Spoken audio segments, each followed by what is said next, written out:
एक लड़का था, वह अपने भाभी को शाम को 5 बजे यहाँ बोलकर निकलता है कि भाभी मैं मार्केट जा रहा हूँ और अभी सब्जी लेकर के आता हूँ। बहुत देर हो जाती है, वह लौट कर नहीं आता है, तो उसके पास फ़ोन करती हैं भाभी, लेकिन उसका फ़ोन बंद बताता है। घर में जो माता-पिता थे वह भी फ़ोन करते हैं, भाई था वो भी फ़ोन करता है, लेकिन उसका फ़ोन नहीं लगता है। सब लोग परेशान हो जाते हैं, काफ़ी रात बीत जाती है, वह लौटकर घर नहीं आता है। कुछ ही दूरी पर पुलिस स्टेशन था, परिवार के लोग पहुँचकर वहाँ पे कंप्लेन करते हैं कि हमारा लड़का शाम को 5 बजे निकला था मार्केट के लिए, लेकिन वापस लौटकर नहीं आया है। पुलिस वाले कहते हैं कि ठीक है आप जाइए, आपको लड़का हो सकता है सुबह तक आ जाए, घर आ जाए, अपने यार दोस्तों के साथ हो कहीं, बस आपको सुबह नहीं मिलेगा तो आके वापस बताना, हम उसकी तलाश ज़रूर करेंगे। घटना है 13 अगस्त 2024 की मुज़फ्फरपुर के बारूज इलाके की, जहाँ पर जयप्रकाश अपने भाभी को मार्केट बोल के जाता हूँ, यही बोल के गया था कि मार्केट जा रहा हूँ, अभी आता हूँ।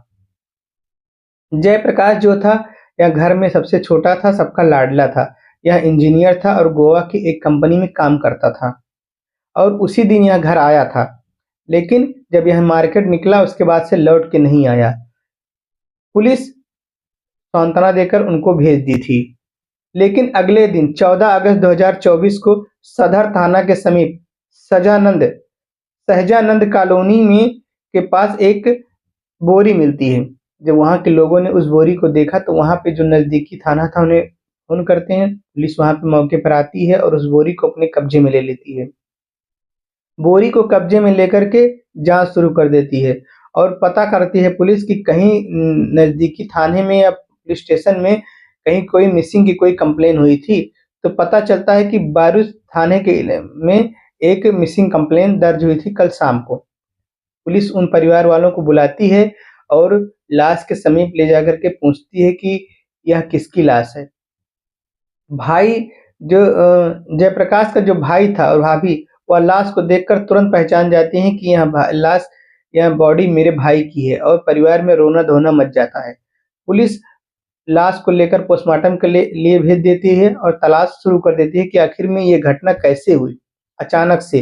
क्योंकि कल ही जो है यह गोवा से आया था और आज यह घटना हो गई। पुलिस छानबीन करती है तो पता चलता है कि जयप्रकाश जो था उसका इस कॉलोनी में सहजानंद कॉलोनी में आना-जाना लगा रहता था। क्योंकि सहजानंद कॉलोनी के पास में ही एक ललिता नाम की लड़की थी, जिससे उसका कुछ अफ़ेयर था और वह उनसे मिलने आया करता था। ललिता जो थी यह बीपीएससी की तैयारी कर रही थी और पटना में रहने लगी थी। दोनों में काफ़ी अफ़ेयर था, काफ़ी बातें होती थी, पहले फ़ोन पे बातें होती थी, वीडियो कॉलिंग होती थी, मिलना-जुलना होता था।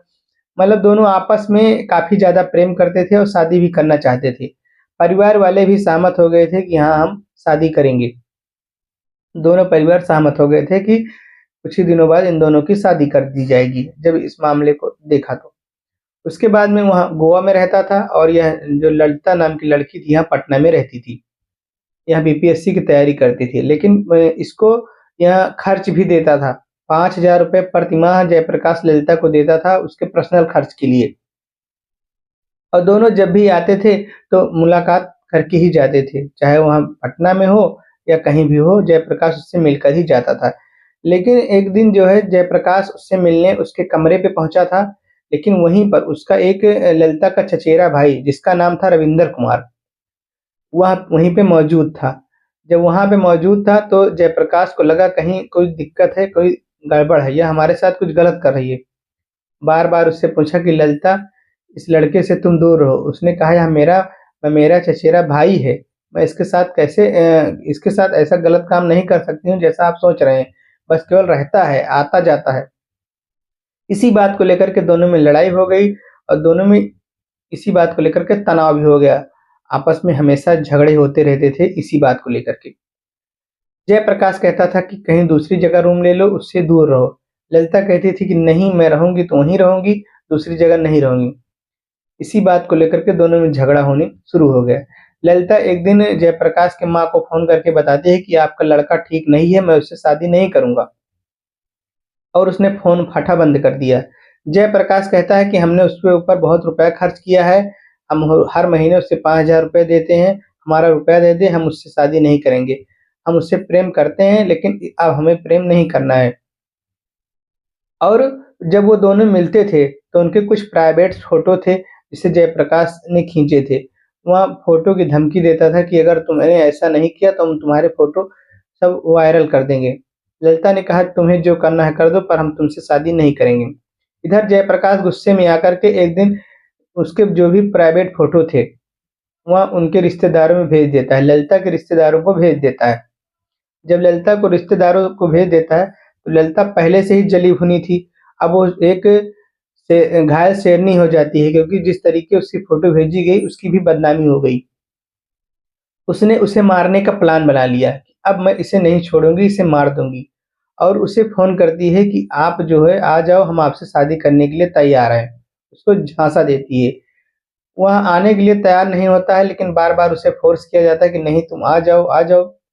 आखिर में वह गोवा से आता है और उसी दिन वह निकलता है और सहजानंद कॉलोनी के पास में वह लड़की बुलाती है उसे और जब वहाँ पे वह जाता है, तो उसका जो भाई था, मेरा भाई था रविंदर, उसने उसे पहुँचते ही चाकू मार दिया और चाकू मारने के बाद में उसका जो सगा भाई था ललिता का, उसने भी 1-2 चाकू मारा और उसे मारकर जान से ही मार दिया। मारने के बाद में बोरी में भर के उसे फेंक दिया था।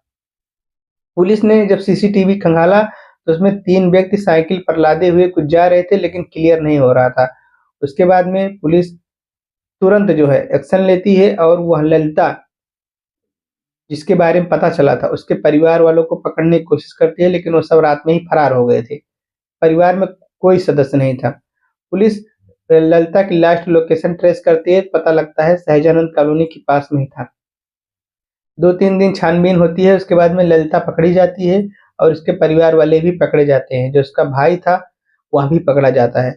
पुलिस इन सब को लेकर के थाने में आती है और बयान लेती है। तब सारी घटना खुलकर सामने आ जाती है। ललिता ने सारी घटना जो हुई थी, वह सारी घटना बताती है कि ऐसे-ऐसे हुआ था, इसलिए हमने ऐसा किया। हमारी उसने इंसल्ट की थी, हमने उससे कहा शादी नहीं करेंगे, इसलिए उसने हमारी इंसल्ट की थी, इसलिए हमने उसे जान से मार दिया। जयप्रकाश को मारने में उसके भाई रविंदर का भी हाथ था, जो मेरा भाई था और जो उसके सगे भाई थे, उनका भी हाथ था। उसके बाद में उन सबके बयान से वह चाकू बरामद की जाती है, वहीं कमरे में वो चाकू थी जिससे घटना को अंजाम दिया गया था। जो जयप्रकाश था, उसको पहले से ही शक था कि शायद अगर हम जाएँ वहाँ पे तो हमारे साथ कुछ धोखा हो सकता है। हो सकता है हमें जान से हाथ भी धोना पड़े। लेकिन जो ललिता थी, उसने शादी का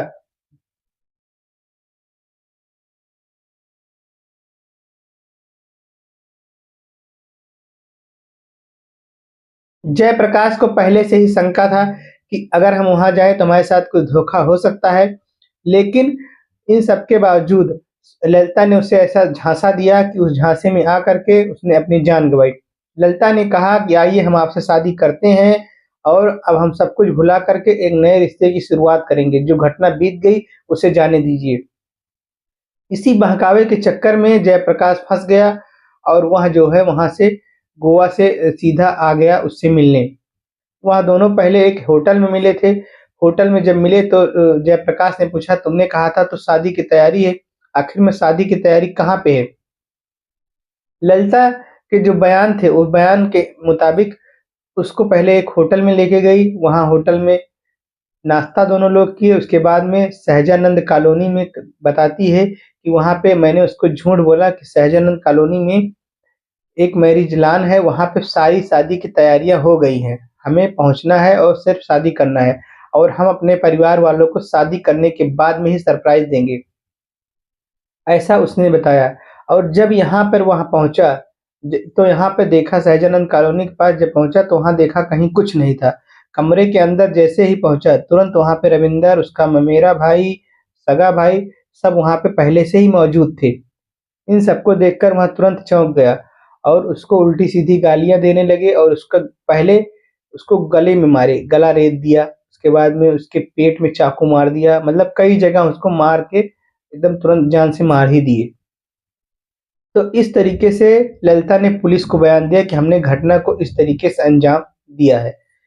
उसके बाद में चार्जशीट तैयार होती है, उन सबको सज़ा हो जाती है। तो आप लोगों को हम यही बताना चाहते हैं इस कहानी के माध्यम से कि ये जो अफ़ेयर वग़ैरह है, प्रेम के चक्कर में आज जयप्रकाश ने जान अपनी गँवाई। अगर उसने शायद समझदारी से काम किया होता तो आज उसको जान ना गंवानी पड़ती। वह कुछ पैसे संतोष कर लेता और उसके अपनी जान नहीं गंवानी पड़ती। इधर इनके जो माता-पिता हैं, इनका रो-रो कर बहुत बुरा हाल है, क्योंकि इनके घर में जयप्रकाश सबसे लाडला था, छोटा था और सबसे लाडला था। किसी को इस बात का अंदाज़ा नहीं था कि जयप्रकाश के साथ ऐसी घटना हो सकती है। तो आप लोग भी सतर्क और समझदार रहिए। किसी को ऐसा अंदाज़ा नहीं था कि जयप्रकाश के साथ इतनी बड़ी भयानक घटना हो सकती है। इस क्रूरता के साथ उसकी हत्या की जा सकती है। जब लोगों ने इस घटना के बारे में फेसबुक, सोशल मीडिया और इंस्टाग्राम वगैरह पे सुना तो उनके पैरों के तले से ज़मीन खिसक गई कि कैसे प्रेम के चक्कर में आज उसने अपनी ज़िंदगी से हाथ धो लिया। तो आप लोग भी अपने परिवार में, अपने नात रिश्तेदार और घर परिवार में सब लोग सतर्क और चौकन्ने रहें।